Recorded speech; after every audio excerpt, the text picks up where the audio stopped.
You know that Keeley Companies is all about fostering the world-class culture through their incredible cultural pillars. Well, it was time to add a seventh cultural pillar, Keeley Green. Guided by the mission to raise the sustainability standards by which they design, build, operate, and live, Keeley Green is dedicated to using a holistic approach to leave a positive impact on our environment, create a future that is sustainable for generations to come.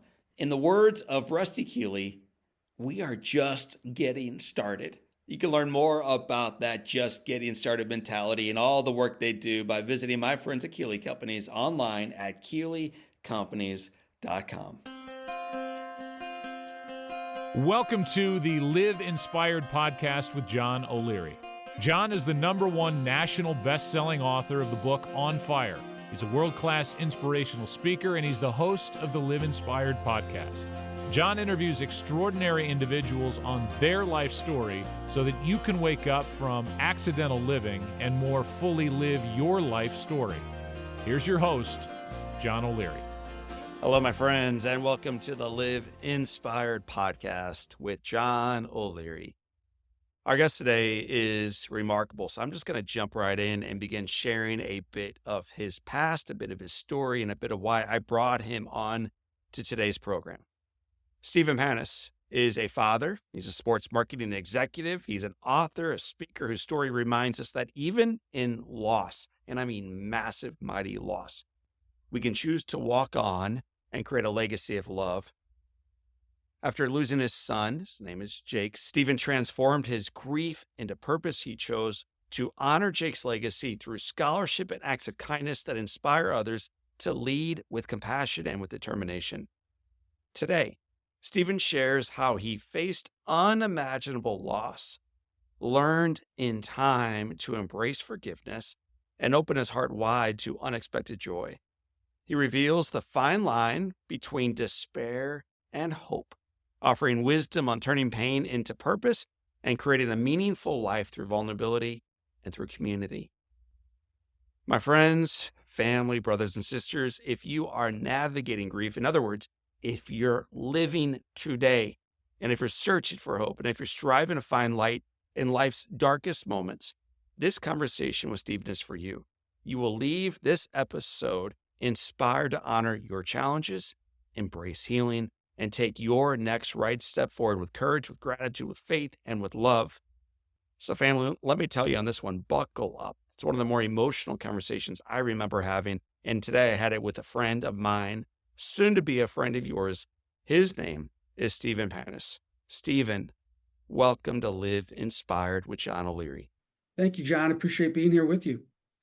Man, I don't think I've ever been as emotional in both preparing for a podcast and reading the introduction of a podcast, or now getting ready to go live directly into this podcast as I am with you today. But instead of that long-winded introduction that I just gave you, if I were to meet you just randomly at a grocery store and I said, hey man, I'm John, and you introduce yourself, if I asked you, what do you do? How would you answer that question today? Yeah, I would say that I'm a father, and I'm a sports marketing executive, and also an author and motivational speaker. So I kind of wear a lot of hats.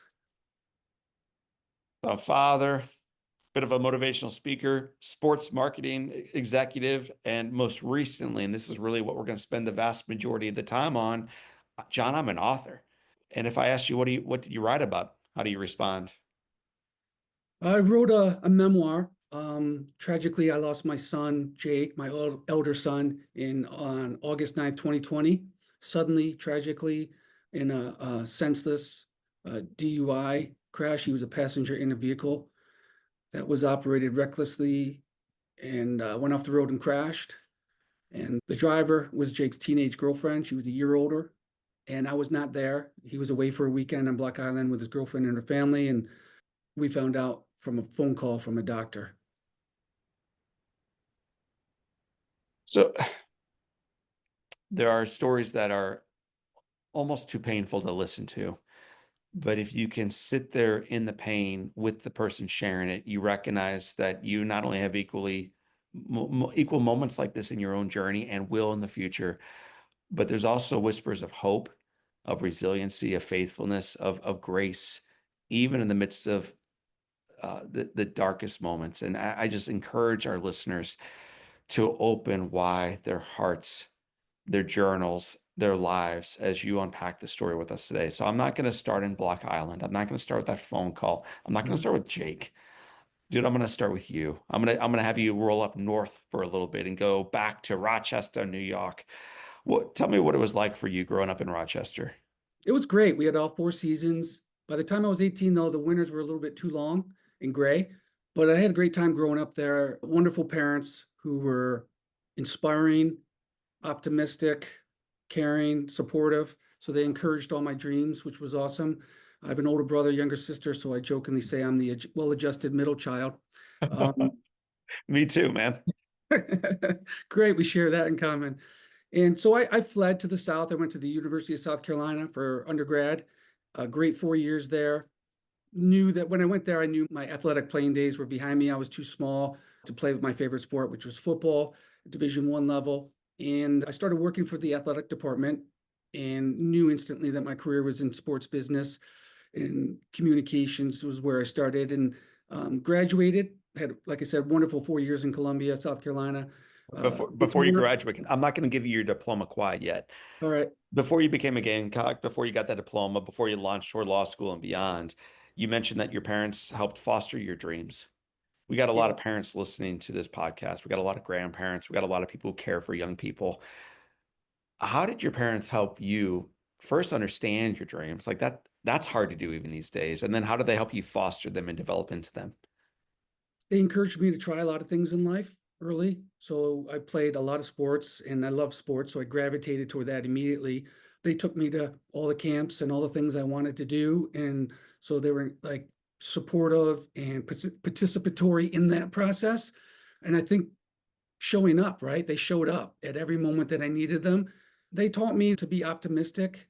There's a saying that my father had all the time, and I think a lot of boys heard this: get knocked down, get back up again. And we all get knocked down in life, and nice, as children and certainly as adults. And the ability to get back up taught me a lot about resilience. They practiced what they preached, which was certainly important. So I saw it modeled. My parents have a deep faith. So that was a part of my upbringing too, which I think is important. And it really helped me later in life when I went through this tragedy because I never became hopeless Hmm. despite the circumstances. I felt helpless at times, but not hopeless. On the chance someone doesn't know that for sure the difference, tell me what that means to you to feel helpless oftentimes, but not hopeless.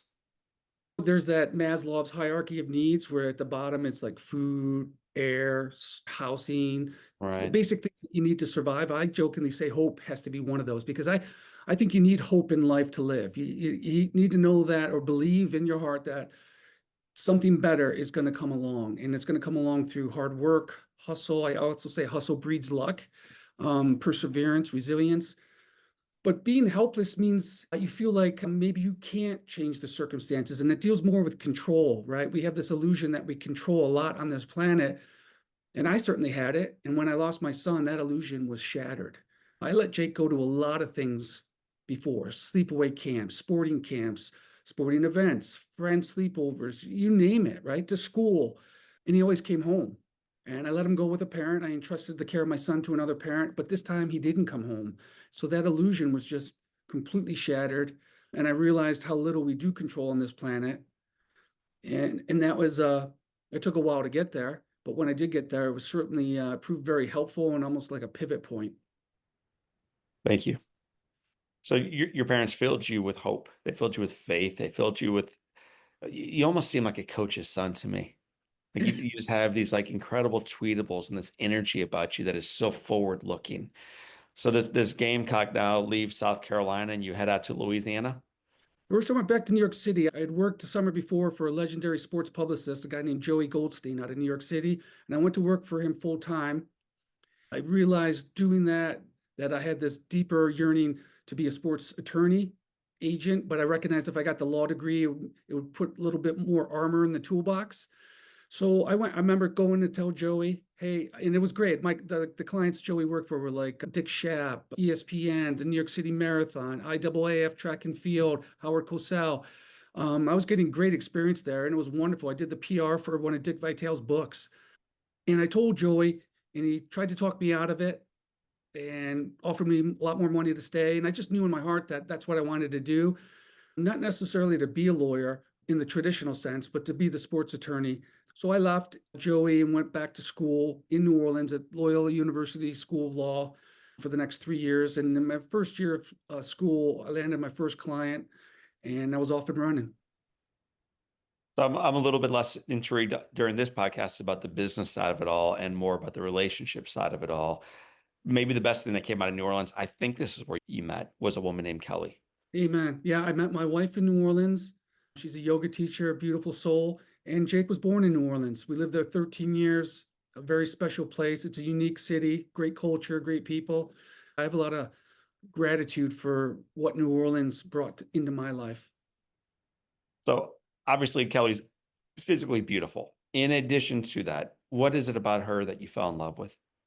So I took one of her yoga classes, and this is a funny story, but she was actually dating one of my clients who owned a art What a gallery. corrupt attorney. My gosh, I had no idea how evil this guy was.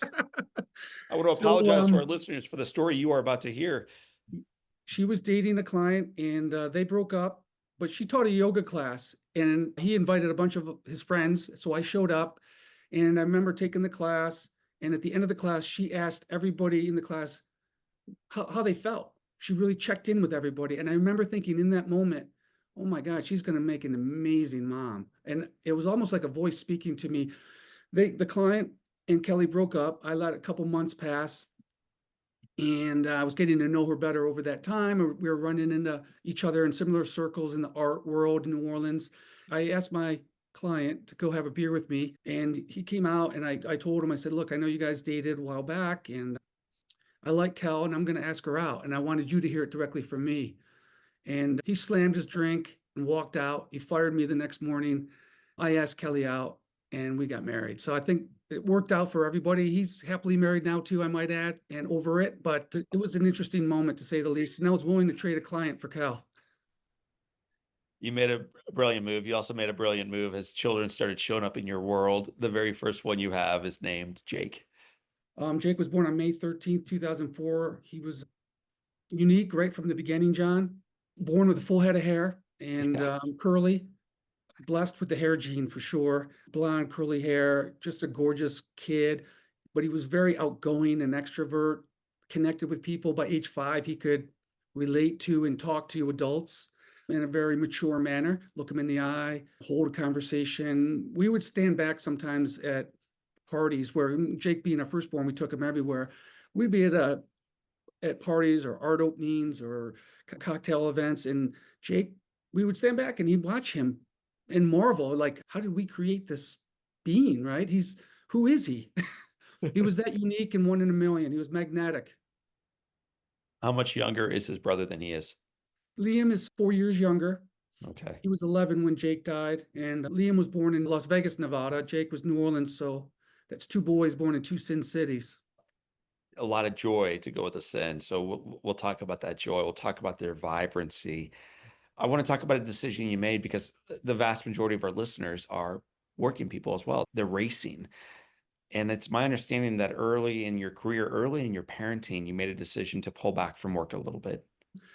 I was working for a law firm and doing sports law, art law, and business. And I recognized when Kelly was pregnant that it was almost like a voice came to me. And I knew something told me, you know what, partner track isn't for you. So I went to my partners and I said, hey, look, I have a son that's going to be born coming up in May, and I really want to be involved in his life. And so, would you be willing to allow me to work 4 days a week, have Fridays off, and I'll just be a staff attorney? And I'm content with that. I recognize what I'm giving up. They were accepting and supportive, which I really appreciate to this day. And looking back on it now, I realized the significance of that move and how important it was, and the benefits that came from that. I was very involved in Jake's life growing up and early on, and it made such a difference in our bond. It seems like you and your family had some amazing experiences together that were some accidental, but many of them intentional. Like you seem to have almost pushed yourselves into positions where you would create moments that you would never forget. Is there one as you think about your boys and Kelly, or just watching the boys, that moves you today to share with our audience? When I look back at pictures of Jake and Liam playing and hanging out, and the way Jake loved his brother, Jake wanted like 20 brothers and sisters. And I'll get to that at a later point about sisters, but he just loved Liam. He hugged him all the time. He read to him. He had a way of working Liam through his own anger and issues and resolving it. And if, and just making sure that Liam was loved and supported. He certainly was the big, tough older brother that made sure that Liam was going to be equally tough and ready for life. And you know how big brothers are sometimes, Yeah. but he was great. And one particular memory with Jake is I took Jake to the Belmont Stakes when American Pharoah was going to the Triple Crown, and we were seated with Willie Geist and Carson Daly, and the actor from American Pie was at the table next to us. And Jake, I always gave Jake a long leash because he was so mature, and he was only 11 at the time. And Jake worked the room like a governor, and everybody was falling in love with him. We hit a trifecta that day for $800, and Jake was just over the moon. That's a lot of money to an 11-year-old boy. And just celebrating that sports moment, because it was one of those iconic sports moments that people will never forget. There had been a 37-year drought of the Triple Crown, and American Pharoah broke that, and the place just erupted in pure, unadulterated joy. Tables were flipped, drinks flew in the air. And to share that moment, that sports moment with Jake, he was a big sports guy like me, so I took him to a lot of sporting events, but that one in particular is something I remember driving home and we were talking about how cool it was that we shared that moment. Very grateful for that day. You write, and then some of your conversations that I've also witnessed, you share and you talk about the vibrancy of this boy. And I think every parent, of course, is wild about their kid or their kids, plural. You also then back up your wild about with these stories of, my gosh, it's this unconditional love. It's this fierce love for life and others that your boy had. When you hear that set up, share a story that backs it up. Yeah, so I read about one where we received a letter from a girlfriend of Jake's who they were friends but not close, and she was in his youth group and in high school, church youth group, and she wrote us a letter and said how important Jake was in her life, and she shared this story where she was very shy, had social anxiety, and her older sister was a volleyball player, and she had never gone to any of her sister's games because she was nervous to sit alone and didn't know what to do when she got there. And she finally got up the muster to go to a game, and she was sitting by herself, and in walked Jake with a posse of friends. And Jake never traveled alone. He always was with a group, and he scanned the gym, and Jake walked over with his buddies in tow and sat down right next to her, greeted her, included her, and her anxiety and nervousness all melted away. She felt included. She felt seen and heard. And that's just kind of who Jake was. He instinctively knew who needed what, when, where, and how. And he always showed up. It was something it was remarkable. I don't know where he got it. I think God given. It was Because beautiful to watch. I'm curious, where God given, absolutely, but also parent fostered or encouraged somehow. What did you do? Because so much of the credit, as you write, goes to Jake. Look at him shine, and that's beautiful. But I also know behind a great boy is an incredible parent. So what did you do as you were raising these kids that helped them see others first? Because dude, when I read that story, I had to put the darn book down. There's so many times I have to put the darn book down, but that one in particular, I oftentimes was, and sometimes still am, that kid by myself. And when Mhm. there's a leader bold enough to walk over and make that person feel seen and feel like they belong, that is rarefied air. That is a Yeah. very rare gift for a child to give another, or for an adult to give another. And your boy was modeling this naturally.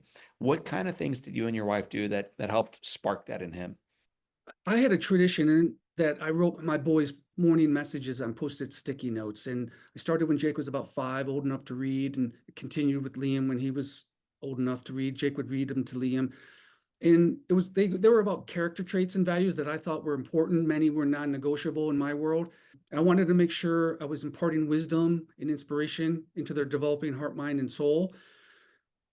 And there were quotes from known and unknown personalities, my own thoughts from time to time. And I was just trying to, you jokingly said earlier, like coach speak, right? And Yeah. sports played such a big role in my life that I grew up reading every book I could about coaches and athletes, and it was just a part of my fabric, and it was who I am. It's who I am.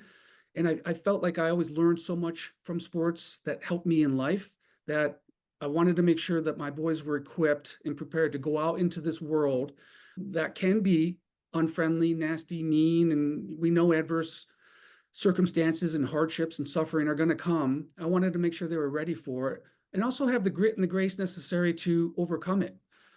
That was one tradition. And I think we certainly tried just to be good people and teach our boys lessons that mattered, Yeah. and respect everyone, that we're all equal, that when we look at people, we can try to feel their presence as well as their pain. And that's hard to do. It's easier said than done. And I really mean it. We try to do what we can as parents. I think we all do, but Jake is who he was, he just was special. And so much of this seemed intuitive to him. I feel bad taking any credit, honestly, John. He did some mission trips. Jake spent some time out west. Tell us what led to that, and what was he part of? Yeah, so our church goes out every summer with their senior high youth group to Pine Ridge Indian Reservation and a particular area on the reservation called Red Shirt Table. It's the poorest of the poor. Pine Ridge is one of the poorest areas in the country. And they help these young children with reading and math skills, crucial life skills, but they also bring a lot of joy and enjoyment and play with them and just relate to them and make them feel included and special. So Jake went out his freshman year, he's 15 years old, and he was super excited to do it. He couldn't wait. He also belonged to 3 church youth groups at 3 different churches. I'm not sure how many kids fall into that group, and he had a reason for each one, but he went out to Pine Ridge, and he came home transformed from the experience. He had pictures and stories, and he talked about these kids like they were brothers and sisters. He knew intimate details about each one of them, and he was troubled by what he saw. The poverty was tragic. The circumstances under which they were growing up was deeply sad. And he was keenly aware of the disparities between how he was growing up as a kid in Fairfield, Connecticut, and how they were growing up. And he wanted to do something about it. When he stepped off, I picked him up at like 3 a.m. when he arrived home. He came off the bus in the darkness and he just looked at me. And the first words he said is, "Dad, we got to help these people." And he was looking forward to going back. And he wanted to make a difference in their lives. The next year's trip was canceled because of COVID, and then Jake died 2 months later. Thank you for teaching us how Jake lived, because I know we're going to go into a couple more stories, but unfortunately, Jake has a tragic accident. August 7th. It's a day that I'm sure you will never Ninth. forget, because it's Ninth. going to lead up to August 9th, which is most Yeah. certainly a day you will never forget. But what happened on August 7th? Jake left on August 7th in the morning. I'll never forget waking him up. He woke up like John, like he wasn't on this planet, like he had come from somewhere else. He shot up and he looked disoriented. And I remember just looking at him going like, wow, that must have been a deep sleep. He definitely had been somewhere else. And I feel like Jake straddled 2 different realms at times. He packed up. He was mostly packed. We met him downstairs. We were without power. We had a storm come through our town that week. We were on day 4 of no power, no AC. It was August. It was a little hot. We're standing on the mudroom porch waiting for his girlfriend to come pick him up. And Jake looked at all of us. She pulled in the driveway. We looked at him. He looked at us, and I'll never forget what he said. He hugged us and he said, "Y'all are acting like you'll never see me again." And he walked off and flashed his peace sign and got in the car. And I'll never forget him saying that. Like maybe he knew something in hindsight.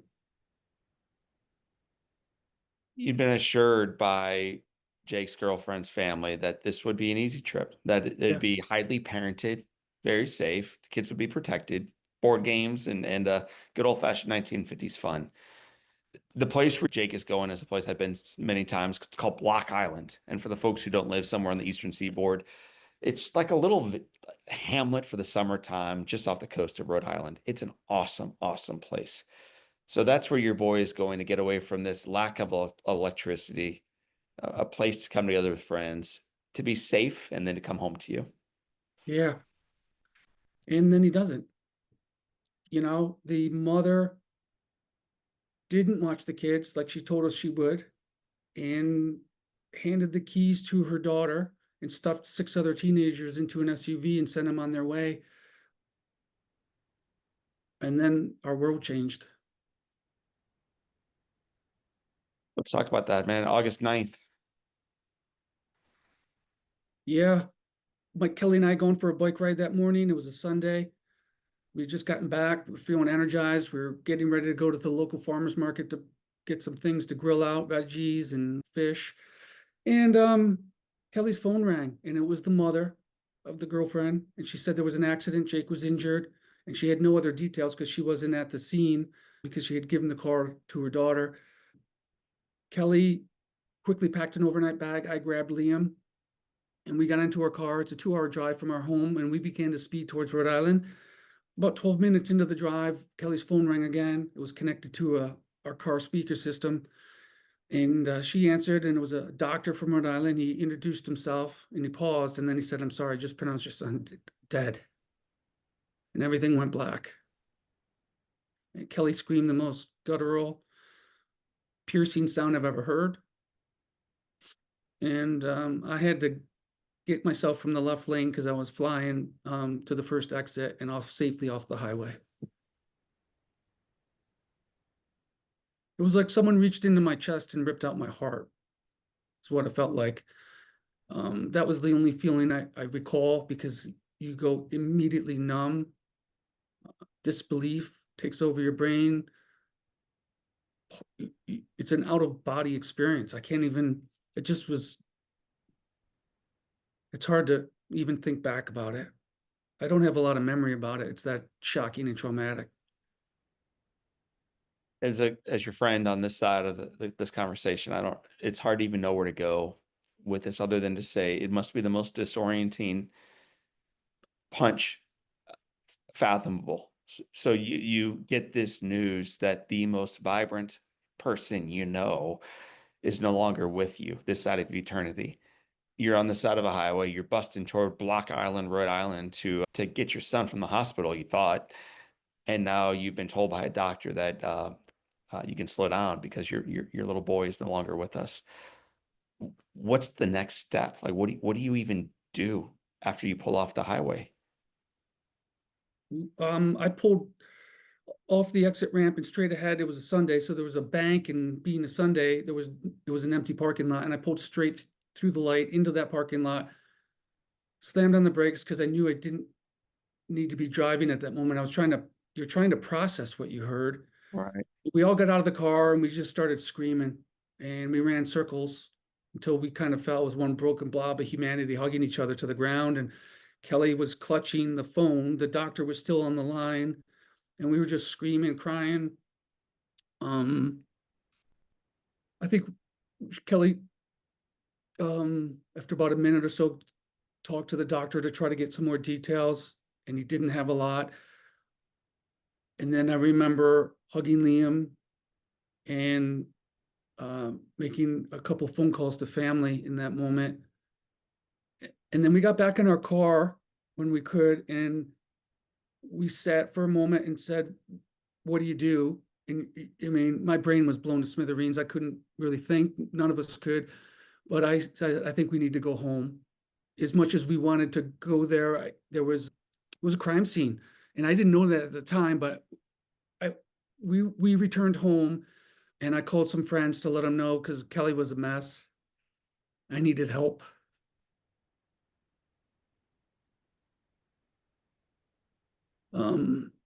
And I was just trying to be there for Kelly and Liam that day as much as I could.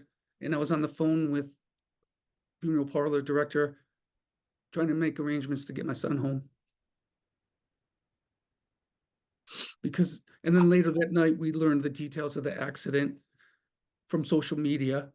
My brother called me and told me I had no idea that the girl had been drinking and that she was arrested and jailed.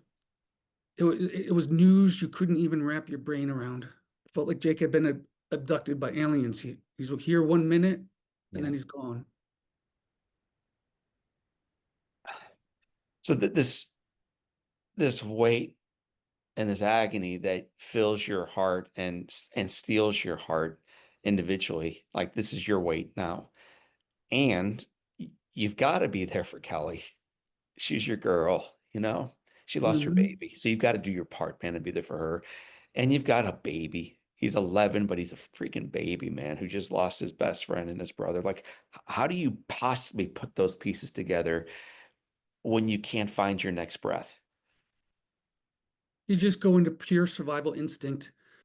I tried to be there for Kelly as much as I could.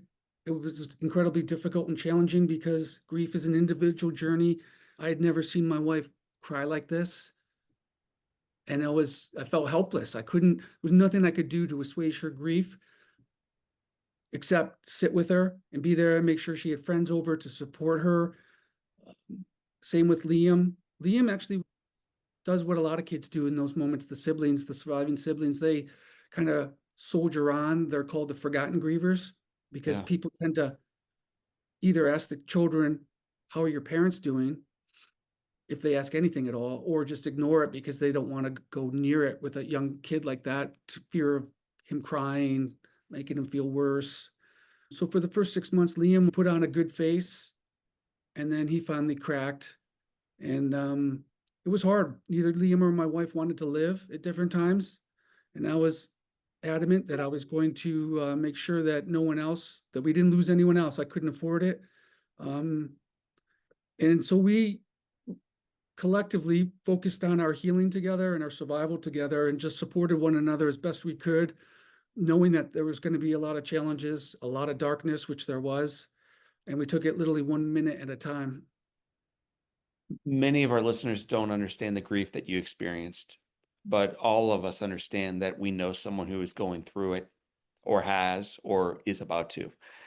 What were some things that family, neighbors, strangers did for you that actually did make a difference? Because I think we all know things that actually don't help, but you went through this, man. What actually made a difference for you as you're enduring this massive loss in your life?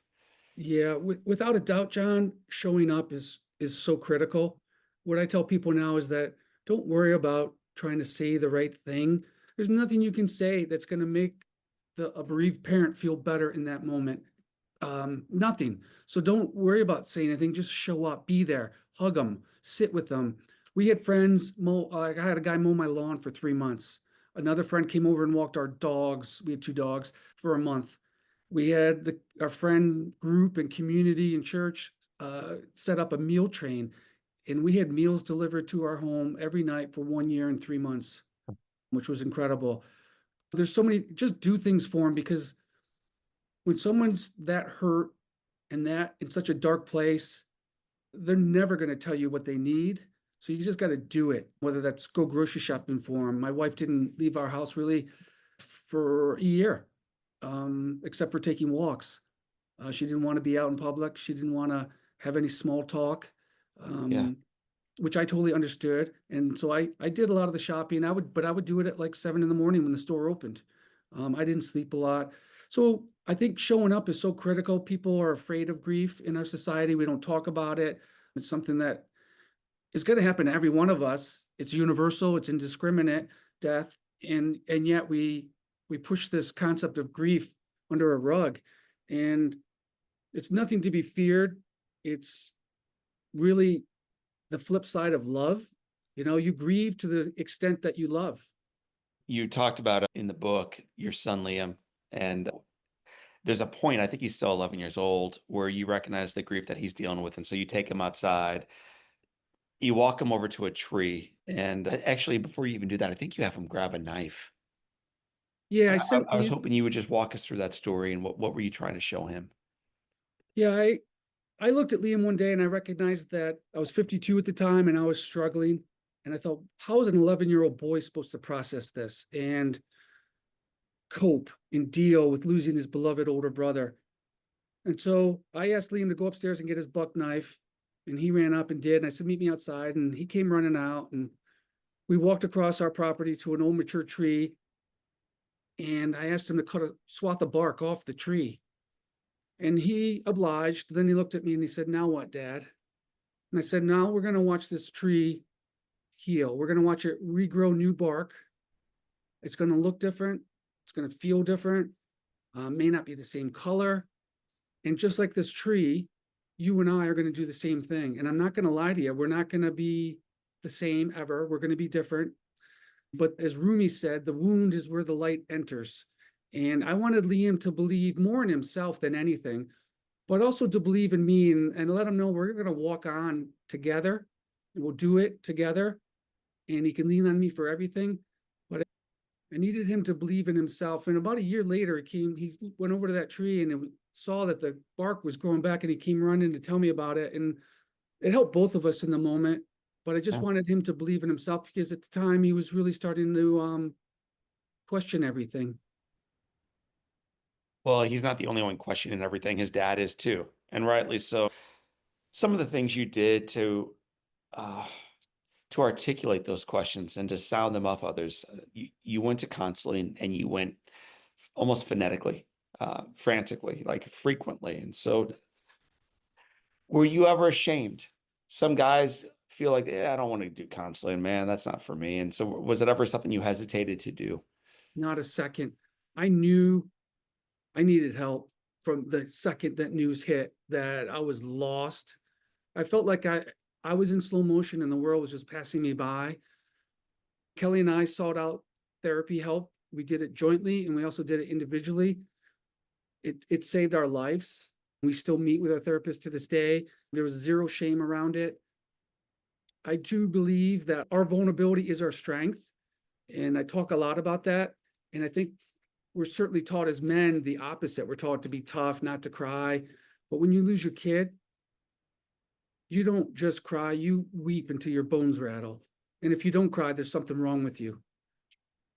Are there friendships, and I'm not going to have you, of course, unpack them, that have dissolved because some people who you were friends with just don't have the space to even be with you after the loss you've experienced?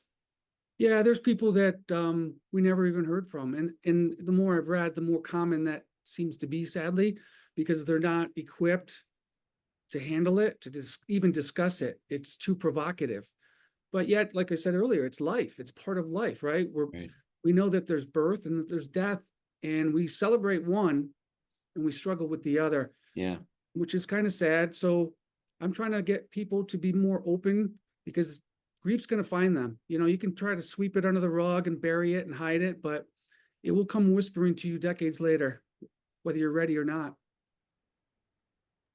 Your boy was all about service. Your boy was all about joy and light and reaching down to the little guy and elevating them up even beyond himself.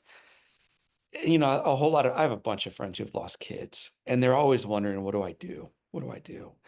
And something that you've done that I think is so perfect. It's like so on brand, to go back to your marketing hat for a moment. So on brand for Jake's life is a scholarship for walk-on kids.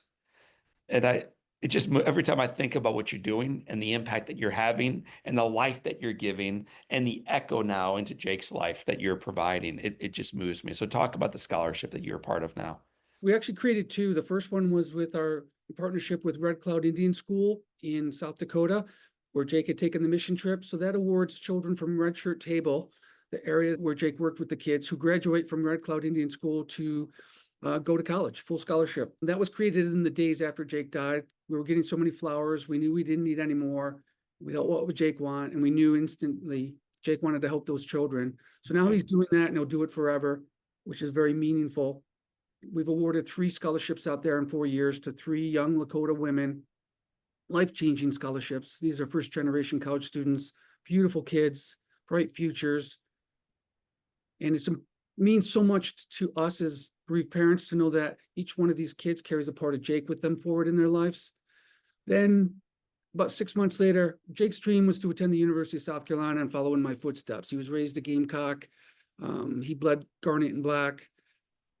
He had just taken his first practice SAT exam a month before he died, got a 1340, I think. He was focused on what he needed to do to reach his dream. And I felt a responsibility as his father to make sure he got there in spirit. I happened upon a relationship with a newly hired head football coach, Shane Beamer, who reached out unprovoked, reached out to us 2 days before Christmas that first year. And I was stunned by his humanity and compassion and care for Liam. He reminded me of Jake looking after Liam. About a couple of weeks after we spoke with Coach Beamer, I texted him back and said, Shane, I've got this idea. What do you think? And he instantly wrote back, I love it. And the idea was to create a walk-on scholarship for football players who exemplified Jake's leadership skills, his grit, toughness, his kindness, and his sense and care for community. And so we quickly raised the funds, worked with the athletic department, and established an endowed scholarship, the Jake Panus walk-on football scholarship at the University of South Carolina. We've awarded 4 scholarships there in the last 4 years to 4 great kids, close with all 4 of them, their families. It's been very meaningful. It's helped me in my recovery. It's given me purpose again, Yes. which is what I lacked for 2 years. And it gives meaning back in life. And I feel like, John, like I'm a vessel and Jake just comes through me and I'm doing Jake's work. And that means I get to carry on his legacy. That means I get to take him to more places. I hear people say his name. Mm. It means a lot. Well, even that piece right there, say his name. I think most of us, as we walk by you and your son, we think we probably should not remind them of Jake because we don't want to remind them they lost a child. And for my friends who've lost a child, no music is sweeter than the sound of their baby's name. A story Amen. that reminded one of us of their kid. And so I'm glad that your son's name is alive and well. I also am glad that you went back out to South Dakota to share with your friends out there that you started the second scholarship. And you call it this like the walk-on scholarship. And I love the response that they gave you. Would you share it with my audience? Yeah, so the first scholarship had just been named the Jake Memorial Scholarship. And when we went out to South Dakota and told them about they asked about the other scholarship and we told them the name and they said, oh my God, that's interesting because walk-on has a completely different meaning in our culture. And so most of us know walk-on to be a student athlete who didn't get a scholarship and walks onto the team and hopes to earn a scholarship. They tend to be the underdogs. They were under-recruited, diamonds in the rough, overlooked, or they just love the game and want to keep playing it. And so they told me that in their culture, when someone dies, they walk on in their journey. They don't believe that death is the end point of a linear pathway. And they insisted that we rename the scholarship at Red Cloud the Jake Panus Walk-On Scholarship, which I didn't hesitate. It was like the universe brought it together. Right. And then I knew when I was writing this book, which I didn't know I was writing a book when I was writing it, I knew the title instantly. I didn't have to think long on that one. And that's what we needed to do as well. So that's 3 meanings. That's what I needed to do, and Liam and Kelly, to survive. We needed to find a way to walk on, hold our heads high, be able to say Jake's name. And we told people right away, we're going to say his name. We're going to talk about him, and you shouldn't feel weird or awkward about it, bringing up his name. And another thing is, we'll never have any new pictures of Jake. And I think any bereaved parent grieving feels the same way. They're never going to get any more new pictures. So to the people out there, if you know someone who has lost a child and you have pictures or video on your phone, share them, because those are new if they haven't seen them. And you have no idea how much they're cherished and what they mean. I got one last night from a friend in California. He's like, I stumbled upon these 2 pictures I hadn't seen of Jake before. And I showed it to my wife this morning. It meant so much. It's beautiful. I've never considered that. That is a beautiful share. Thank you for that invitation. Speaking of beautiful shares, my favorite month is April. It's one of my favorite girls' names, and now it's a name that is alive and well in your house. The story of this is overwhelming, and I'd love for you to share, to the extent you'd like, a little bit of what April means to you. Kelly manifested this, and so did Jake in a way. I'll back up and start at the very beginning. When Jake was little, we lived in Las Vegas. He was 3, 4, and 5. He went to a Montessori school, and he began telling people that he had a sister, and he was adamant. And both grandmothers got a little concerned that his imagination was running a little too wild, maybe, and he had to be curtailed. And I remember talking to him, and he was like, "No, Dad, I have a sister." I'm like, "Okay." We just kind of left it at that, and we told the parents, like, it's just a kid. Fast forward, Jake was a freshman in high school, a year before he passed. I was at Saratoga Racetrack with a colleague, and his son had gone on the same mission trip. He was a little bit older than Jake, but they had bonded on the trip. And the dad asked me out of the blue, he said, "Can I ask you a question?" It's a little awkward. And I was like, of course, you can ask me anything. And he said, were you and Kelly married prior to you guys getting together? And they're kind of like the Brady Bunch, you brought the families together. And I said, no, why? Why do you ask? And he said, well, Jake was telling Parker, that his son, that he had a sister. And I was like, oh my God, I haven't heard that in years. Wow. And I remember coming home and telling Kel right away, I'm like, you're not going to believe this. We haven't heard this in a while. Well, a year later, Jake dies. And about a year into it, Kelly said, when the time is right, Jake is going to send someone to us. I know it. And I just accepted that. And then in year two and a half, she said, let's put out the word to our ministers and others that if they ever find or hear of a child in need of a home and love, to let us know. And so I did. And we started to look into some adoption programs and in the foster system. We actually started it, the foster system work that you need to do to get credentialed. And then we went away. We went on a winter vacation where we decided to like blow it out and treat ourselves like we'd never done before. We went to Barbuda and Antigua in middle winter, super warm, just wanted to put our feet up and exhale and be somewhere where we didn't know anybody and nobody knew our story. And we had just landed in Barbuda, John, and my phone buzzed, and it was a text from our minister. And she said, there's a young woman who is in need of a home. She's a great student athlete, smart, motivated, comes from a troubled background. She's been couch surfing. This was in February, homeless since October, and she's being placed into the foster system. Are you interested? And I just wrote back, yes. And then I went and told Cal. Over that week, Kelly kind of took it over and started talking to the social workers and finding out what the options were. And we returned home thinking there's a 75% chance this is going to work out in maybe a week or 10 days. She may arrive. Well, we knew we were going to have to tackle Jake's room. So we got home and the first thing we did was we hadn't touched Jake's room. So it was 3 years sitting the same exact way, everything left like it was. Yes. We did that, which wasn't easy. And we tried to feminize it as best we could with what we had. But being a father to two boys, it wasn't like there was a pink laying around. Right. We redesigned the room, and literally the 24 hours later, the social workers called and said, we're bringing her over tonight at 8. We asked Liam, we didn't tell him, we asked him if he would be cool with that. And right away, he was excited. He didn't hesitate either. He was like, yes. So April arrived to us that night with only a backpack as her worldly possessions and rightfully nervous. And we took her up to the room and I showed her the room and I opened the drawers, which were all empty now, the dresser. And I said, you can make yourself at home and unpack.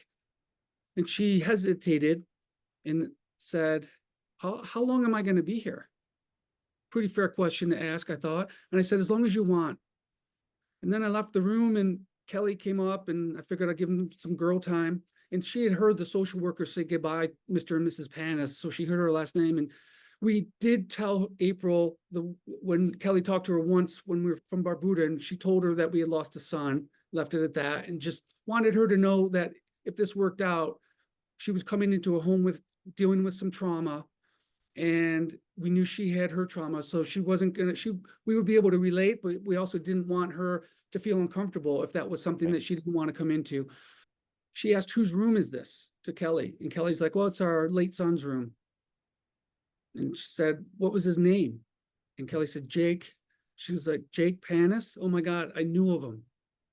That fact alone started a whole series of things unfolding where Jake was a lefty, April was a lefty. They both have curly hair. They're both great student athletes. April says things that remind us of Jake. We look at each other, Kelly and I, and just be like, are you kidding me? It's exactly what Jake would have said. And she saved my wife's life and we saved her life. And we don't use the word foster anymore. She is our daughter. I'm a girl dad, which is pretty cool. And she helped Liam. They're very tight now. April received a full academic scholarship to Bucknell University in Pennsylvania. She's a freshman there. And she just came home last night and couldn't be happier to have her home for Christmas holidays. And she's a beautiful soul. She's incredibly driven. She wants to be a lawyer. She has overcome a lot. She reminds me of Kobe Bryant in her drive and her personality. There's no stopping her. Nothing stopped her. And she's gone through some real hard adversity and struggle and risen above it each and every time. She's an inspiration. And I have gratitude, and Kelly does, and Liam, because we recognize, John, that not every family that loses a child has That's another one come into their lap like this. So immense gratitude for that. And it was like the universe bringing it all together. And to conclude this long story, I started digging through some old boxes where Kelly had saved all the kids' childhood drawings. And I stumbled upon one where Jake, when he was little, drew a picture of the family. And in it, he included a sister holding Liam's hand. It looks just like April. It's uncanny. And so, yeah, I believe that she is Jake's sister. He sent her to us. And it's a beautiful, makes the hair stand up on my arms and neck, but it's one of those mystical, beautiful stories. And it makes you believe in greater things. And all my listeners right now are wiping their tears, but they're also thinking he made that up. There's no way that there Yeah, was a Hollywood wouldn't believe painting it. of two little boys and a little girl with their mom and dad. And yet I've seen the drawing and I've seen your April, and there is a resemblance, and it's uncanny, and it's a miraculous story. I also would imagine, knowing the foster care system, that this final question I'm going to ask you before we go into what's called the Live Inspired 7 will be something your daughter needs to hear from you at some point. It's a story of forgiveness, because every one of us in life gets burned in one way or another to different degrees. And you certainly lost something profoundly important to you because of the decisions of others. We have to wrestle with that. As you look at what happened on August 9th, 2020, and those who helped cause it and trigger it and take your son from you, we know the emotions you felt. We know the grief you still wrestle with. We know the healing you're on, but part of healing also involves some type of forgiveness. Tell us, to the degree you're comfortable, what that's looked like for you. Yeah, it took a while. Ironically, I blame myself at first, right? Because as a father, our job is to love and provide and protect our families, most especially our children. And even though I wasn't there, and even though I had entrusted the care of Jake to another mom, I felt responsible in a weird, unexplainable way. And I really was blaming myself. Like, this shouldn't have happened. I should have been there. Whatever the explanations, I was chasing my tail. And it took months in therapy and to realize there was nothing I could have done to have stopped it.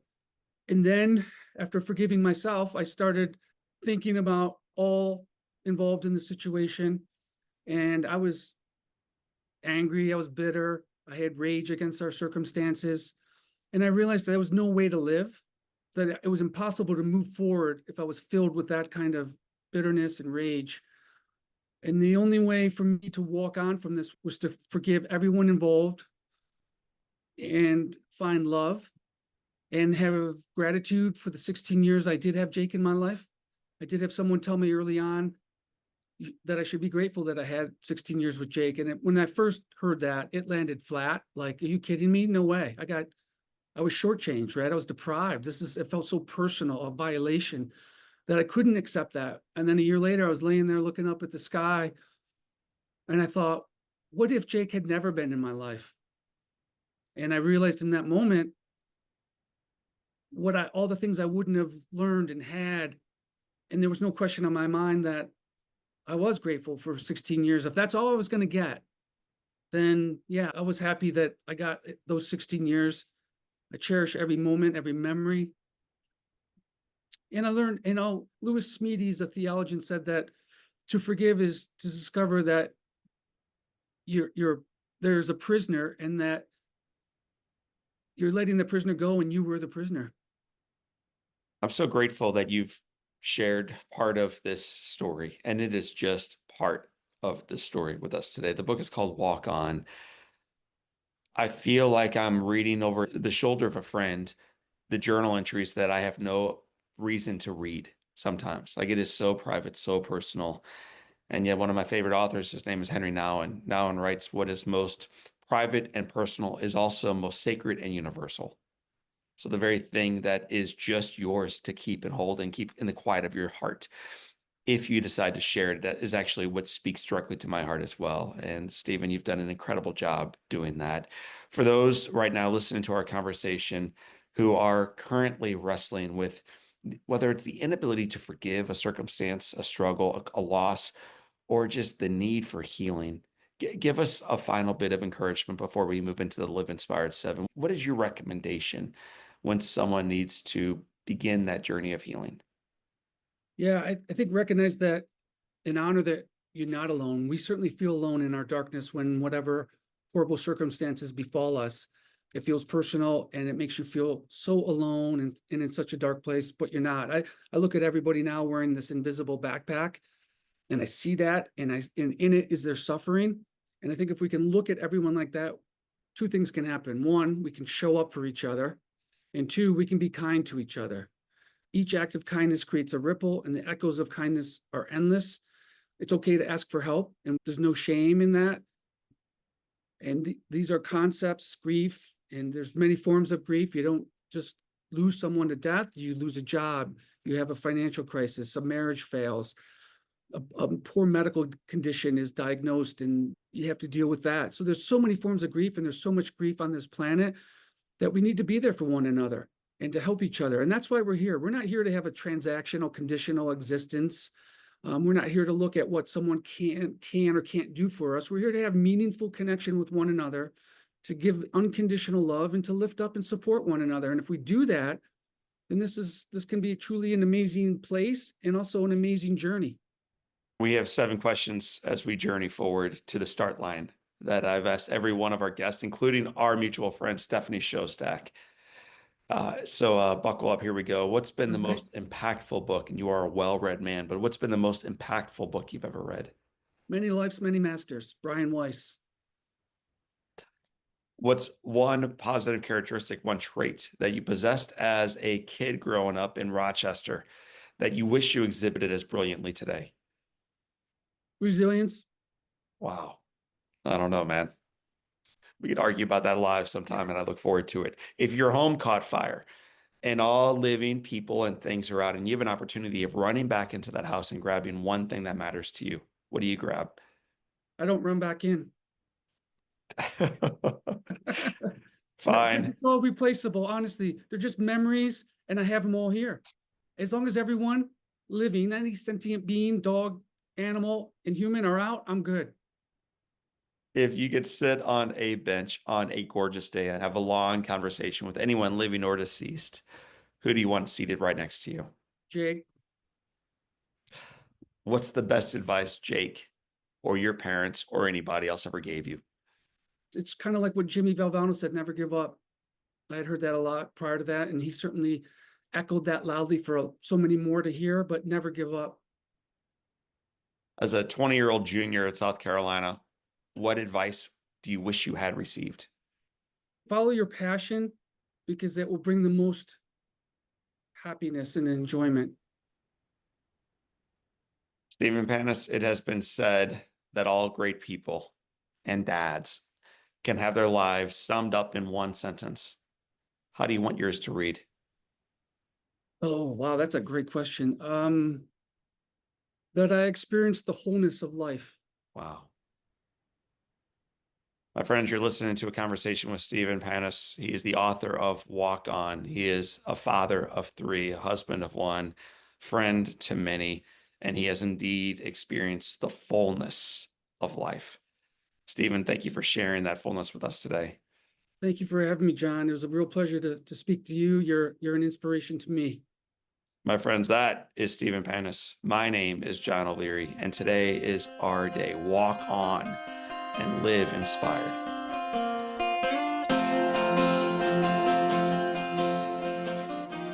Well, Stephen Panus faced unimaginable tragedy and yet said these words during our conversation. You may have written them down. I know that I did. Here it comes. Despite the circumstances, I never became hopeless. I felt helpless at times, but never hopeless. My friends, he credited his faith and the unwavering support of his family, his friends, and his community in the journey forward. To honor his son Jake's legacy, Stephen and his family created scholarships for the Lakota children of Red Shirt Table and for the walk-on football player at the University of South Carolina, Go Gamecocks, who embodies Jake's leadership and his heart for life. If you enjoyed today's conversation and you are looking for another story of perseverance, of faith, and of extraordinary character, you will love my conversation with fellow Midwesterner and my dear friend. His name is Kurt Warner. From stocking grocery store shelves to becoming a Super Bowl champion and Hall of Famer, Kurt's journey is remarkable. I love him. I love his story. I love his success, but I love his humility. It is his dedication to family and living his faith boldly that truly stands out during our conversation. If you want to tune in to learn more about my buddy Kurt Warner, you can check it out at Live Inspired Podcast episode 264. Or you can cruise over to our website right now at johnolearyinspires.com/podcast. We will have a link in today's show notes for the conversation with Kurt Warner. Family, friends, servants, leaders, I want to thank you for tuning in during this Christmas season to this incredible podcast today. I want to thank you for making time to focus on your life, to focus on some of the struggles we face, but to also be reminded how firm the foundation is, that the headwind we face may be real, but that the best is yet to come. So for this time and until our next time, my name is John O'Leary, and today is your day. What a gift. Live inspired.